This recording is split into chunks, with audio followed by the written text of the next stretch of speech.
Okie dokie. Today we are going to learn how to calculate the magnetic moments of the proton, neutron, and the hydrogen electron in a easy and new manner, at least for the proton and neutron, not necessarily for the hydrogen electron. This is how everybody calculates the hydrogen electron, but the proton and neutron magnetic moments will be calculating a new way. So let's get started. First of all, what is a magnetic moment? Here we define a magnetic moment is a current times the area that the current circumscribes. So we have an example here of a positive charge orbiting in a circle with a radius r and an area. If the positive charge circles around this way counterclockwise, the magnetic moment will point out of the page. Okay, so according to the right-hand rule of curl. Okay, so we need to find out the current and the area. We'll try the easy one first. Let's find out the area of this circle. It's pretty easy. The area is pi r squared. So we're done with the A. Now we'll do the tougher one, and that is the current of a charge that's just orbiting around in a radius. Current is charge divided by time, which is charge times 1 over time. 1 over time is frequency. So current is charge times frequency. There's charge times frequency.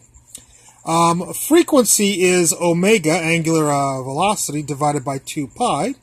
So current is charge times omega over 2 pi. And omega is equal to velocity divided by the radius. So that right here where there's an omega, here's our omega, we'll put in V over R because omega equals V over R. Okay? So finally we get that current is equal to Q V over R, and then 2 pi on the bottom. So this is our formula for current. So now we have a formula for area, and we have a formula for current, so we can figure out the magnetic moment. The magnetic moment is current, I. I we figured out was QV over 2 pi r. I is QV over 2 pi r, that's I. We're substituting those people for that. Area is pi r squared for a circle, of course. And we'll do a little bit of algebra and clean that up a little bit. And we'll get a simple equation that looks like this, which is that the magnetic moment is equal to the charge times the velocity, which it is going, times the radius it is going at, divided by 2. Okay, the whole physics community agrees with that, and you see a lot of physics books that have this equation in for the magnetic moment of electron, especially around hydrogen. So let's take a look at hydrogen, the hydrogen atom. We can describe the hydrogen atom simplistically as a proton in the center of the atom, in the nucleus, and then an electron that is orbiting around the proton to some degree. So it has a certain radius, and the electron has a certain velocity. To help describe this, we will be using Newton's laws, which is the sum of the electric forces on the electron is equal to the mass of the electron times its centripetal acceleration, because it's moving in a circle. The electric force on the electron is due to the proton, of course, and that electric force is K naught Q squared divided by R squared. A lot of you, I'm sure, are familiar. If you're looking up this video for magnetic moments of proton and neutron, I assume you've taken, of course, a physics class. So the electric force is K naught Q squared divided by R squared. That equals the mass of the electron. That's right here. And then the centripetal, of course, is the velocity of the electron squared divided by R. So Newton's law for this electron, the forces governing it, is equal to this right here. We will do a little bit of algebra and solve for R here. And if you do a little bit of algebra and solve for R here, you will get this.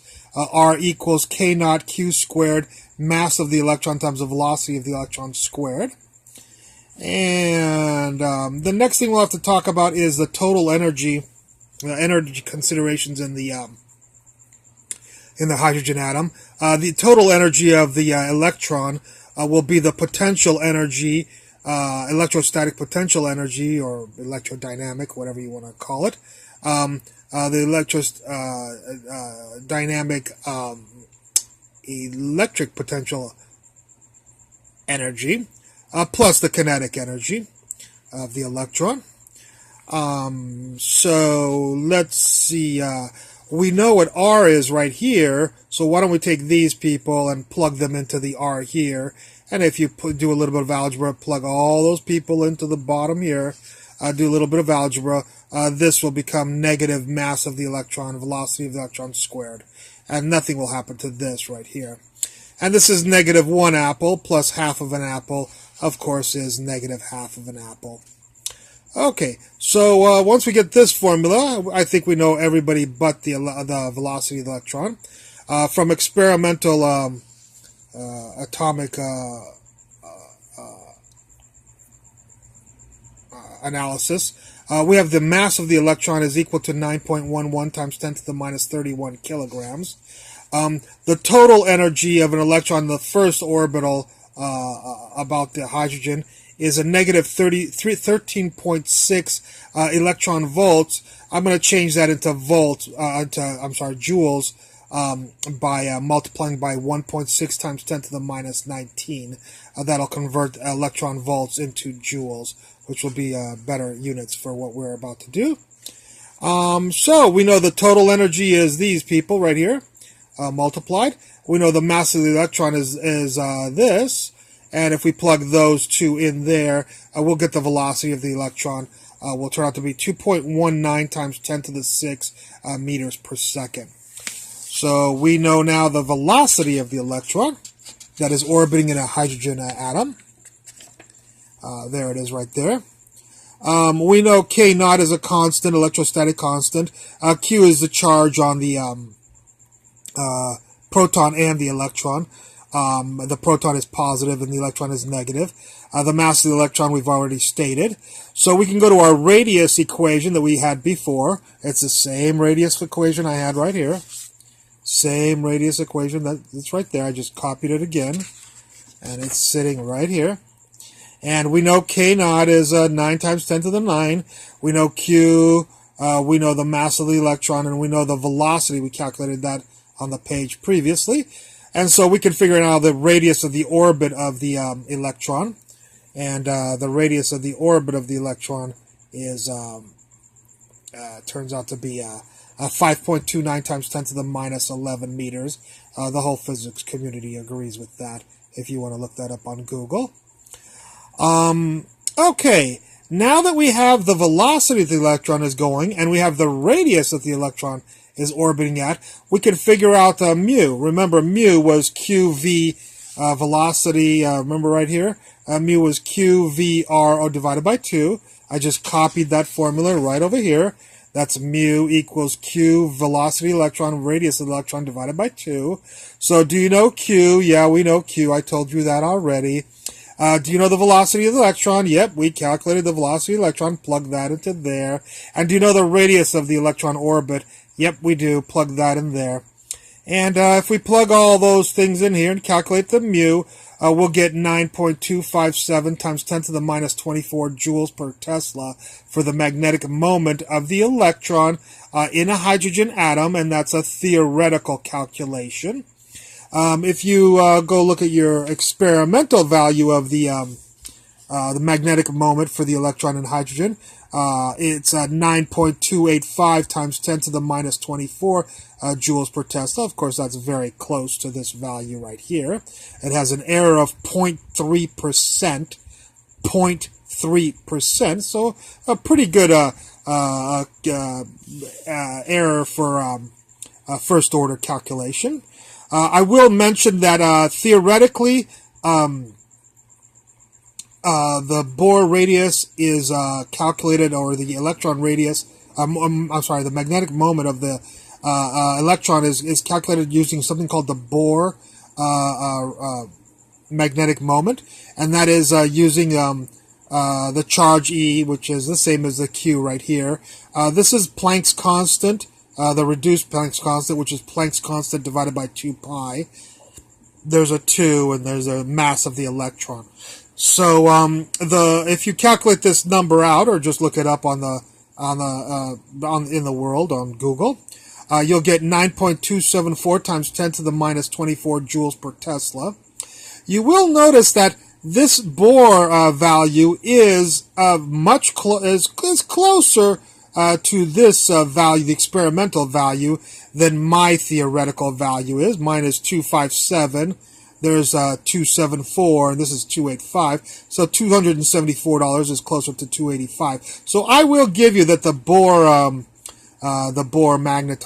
magneton is electron magnetic moment is closer, but I still got 0.3% error with my analysis. And the interesting thing about my analysis is it does not have Planck's constant in it, so that's kind of an interesting quality of my analysis.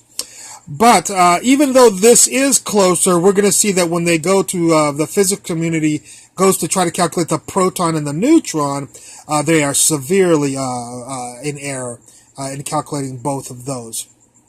So let's go on to the proton magnetic moment. We'll use the same equation, Q V R over 2, just like I did before. Q V R over 2, just copied that. Since the proton is much smaller than the orbit of the electron and hydrogen, about 100,000 times smaller, we can pretty much assume that the charge inside the proton is moving at very close to the speed of light. So that's not going to change the calculation very much to use 3 times 10 to the 8th, which is the speed of light. Of course, it won't go exactly that, but it'll go very close to that value. And we'll just use that as a quantity for the velocity of the proton spinning, or at least its charge spinning. For the radius of the charge, we're going to take 0.588 times 10 to the minus 15 meters. Now that's on order. Physicists say that the edge of the proton has a radius of 1.2. So 1.2 times 10 to the minus 15 is from the center to the outside edge.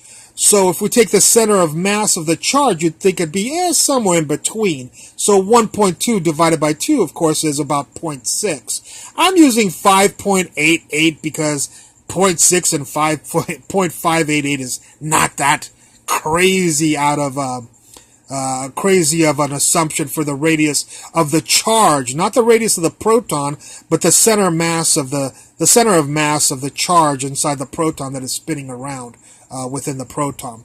And so I'm just using this number, 0.588. I would normally just use 0.6, but both the 0.58 is very close. And the reason I use that is to show you how close we can get to the actual experimental value. So anyways, let's go back to our magnetic moment equation. Do we know Q? Q is the same as it is for an electron, for a proton, except the proton's positive, but that's not going to change anything for the absolute value. So Q is 1.6 times 10 to the minus 19. So you'll take that and plug it into Q. The velocity is 3 times 10 to the 8th, and we'll use the radius of the charge, the center of mass of the charge, a distance of 0.588 times 10 to the minus 15 meters, and we'll plug that into R right there. Divided by 2, and if you take all those numbers and calculate them out, we'll get a theoretical value of 1.411 times 10 to the minus 26 joules per Tesla. The experimental value for the proton magnetic moment is 1.411 times 10 to the minus 26 joules per Tesla. So, of course, we've even done better than the 0.3% error that we have here. We have a 0% error. Now, you might say, well, let's do your Bohr thing again with the thing and see that those guys got, the physics community has a better way to calculate it. Not this time. This time, if we do the nuclear magneton, or the proton magnetic moment theoretically, which is what the physics community does. They have the same formula, EH bar over 2, but it won't be the mass of the electron. It'll be the mass of the proton that they put down here instead of the mass of the electron. So when you calculate those out, it's the same as this, just with the mass of the proton. You get 5.05 times 10 to the minus 27 joules for Tesla, which is what the physics community says. I say it should be this, and I get 0% error. With the physics community's analysis, you get 179.2% error. So that's quite a bit bigger than the 0% and redeems me a little bit for the 0.03%, whereas they got a better value here. So no, the physics community does not know how to calculate the proton magnetic moment in a manner that has a lower error. And what they usually do is put a fudge factor of 2.792 times this value to try to get it to this value, the experimental value. And of course, they can't explain why it's 2.792, and so it's an ad hoc method of trying to compensate for a very poor way of calculating the magnetic moment of a proton this manner, as opposed to my method, which gives you a 0% error instead of 179% error, which is what the rest of the physics community gets. Okie dokie. The last thing we want to do is calculate the neutron magnetic moment. If you go into Google and type in proton charge density and hit images, you'll get you should get one of these as one of the pictures down there. It's about the 4th or 5th picture. This hopefully will show up for you also. If it doesn't, maybe you can look a little bit more. Just trust me. But either one of these will suffice to do the calculation. I'm actually going to use this one, but this one I'll leave it to you. I'll tell you how you could use this picture. This picture shows the charge density for a proton, the charge density for a neutron, and then this shell is basically the fact that this shell plus the proton, this curve of the charge density plus the proton curve will give you the neutron curve. So this is kind of like the negative shell that has to orbit a proton to give you the neutron charge density curve right here. This curve looks very similar. The neutron here in this picture looks very similar to the neutron picture here, which I hope you can find on Google when you type in proton charge density and hit images, of course. Anyways, we're going to use this one, but by all means, you can use this one instead. Notice that the neutron has a peak value, or the charge density. The charge has a center of mass near 0.2, and is the positive. The core of the neutron is positive, and the outer layers of the neutron are negative. That's what this curve shows. So apparently there's some sort of like proton in the center and some sort of electron orbiting outside the proton that comprises a neutron. I have a video on that called Quarks No More. If you want to look that up, and that explains this picture quite a bit, although this picture comes from theoretical physicists out in the world. Anyways, the peak of the charge density, the positive, looks like it's 0.2. So what I'm going to do is, for the neutron, we're going to have to figure out two magnetic moments. We'll have to figure out the magnetic moment due to the positive, the magnetic moment due to the negative, and then we'll have to add those to get the whole magnetic moment for the neutron. So let's do the magnetic moment for the positive part of the neutron. Well, we'll use the same formula, QVR divided by 2. And do you know the charge on this positive? Well, we'll assume that that's positive is the proton, so it's got a charge of Q just like the electron, but positive. And so it'll be 1.6 times 10 to the minus 19, like we've said before. So this is like a proton. It should have that charge. After all, a neutron has a 0 charge, so the smallest this can be is 1.6 times 10 to the minus 19, and this is negative 1.6 times 10 to the 19th, and this plus this would give you a 0 charge on the neutron, which all physicists say is true. Okay, so what do we know the charge? Yeah, the charge is 1.6 times 10 to the minus 19 coulombs. Do you know the velocity? Again, the neutron is much smaller than a hydrogen atom. So we assume that it's pretty much orbiting very close to the speed of light. Not the speed of light, but very close to the speed of light. So using this number won't change our calculation very much. And I know that this says 0.2. I decided to use 0.1975. This is pretty close to 0.2. But I just use this number to show you how close this method of calculating gets to the actual value for the neutron. So if you use, instead of 0.2, you use 0.1975 times 10 to the minus 15 meters for R, and then divide by 2 and calculate that out, you'll get for the positive portion 4.74 times 10 to the minus 27 joules per Tesla. When we do the negative value, the only thing we're going to change is this was 0.2, so we use this number. For 0.6, I'll actually just use 0.6. And so when we calculate that value, you know, the Q, VR, Q, velocity, and the radius of the negative portion, mu negative.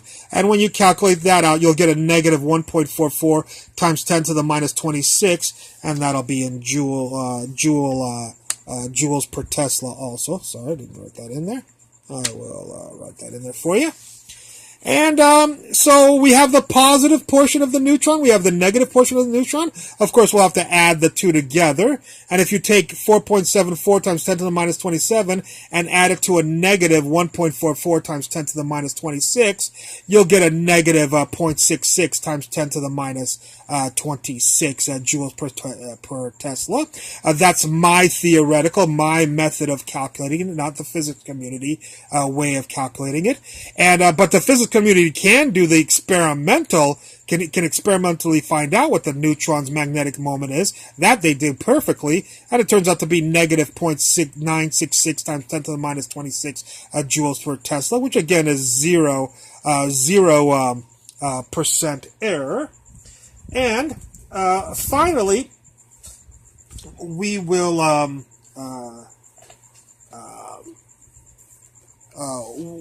state what the neutron magnetic moment theoretical is, and it has to have a fudge factor.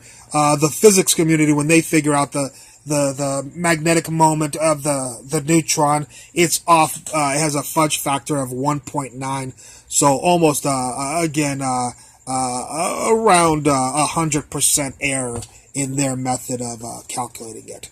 So anyways, I wanted to show you a new way of calculating magnetic moments for the neutron, proton, and I guess the electron. I hope you enjoyed this video, and I look forward to any comments you may have concerning it at the bottom. Thank you very much.